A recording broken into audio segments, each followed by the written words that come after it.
My name is Ralph Clegg. I'm Power Systems Manager at Gordon Murray Design.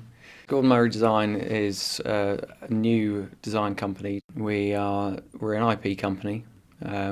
So what that means is that we develop our own IP, and then we license it out to people. So we're not intending to be manufacturers. We're just intending to license IP that we develop through the course of projects. The main area of IP that we're trying to license at the moment is the iStream manufacturing process. It's an innovative approach to vehicle chassis manufacture, takes out weight and cost, and significantly investment cost. I think the future of the automotive industry will see new manufacturing processes coming in. The reason for this is that the cost associated with setting up stamped steel based manufacturing centres is very high. It restricts the type of industry or the type of investor that can get into the automotive industry to those that are already there, pretty much. So I think we'll see an emergence of new low energy, low cost manufacturing techniques. At the moment, vehicles are based around stamped steel panels, which are welded together, and then cosmetic panels are put on top. It's a very efficient process for millions and millions of units. It's not a very efficient process in terms of cost for small numbers of units. Something like the iStream manufacturing process, where we take tubes and we bend them into shape to make a space frame, and then bond in composite panels between the tubes to give stiffness and enhance crash performance.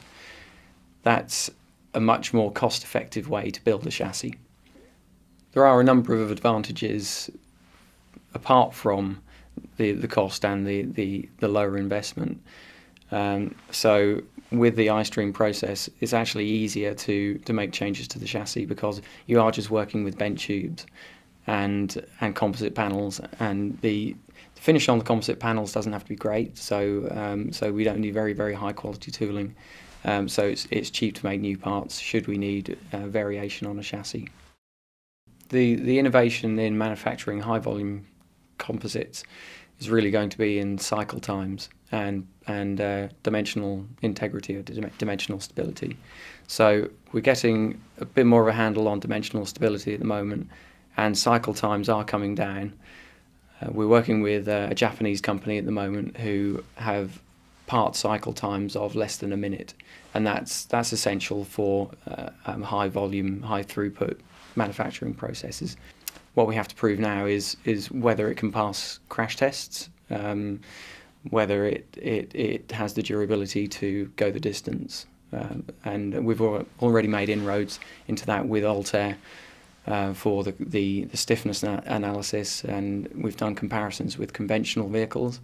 It's come out very favourably, and now we're making inroads into the crash analysis as well. At the moment, it's been a simple supplier relationship with Altair, but in the future we hope to move on to partnering on the optimization side of things, and certainly in the crash optimization as well.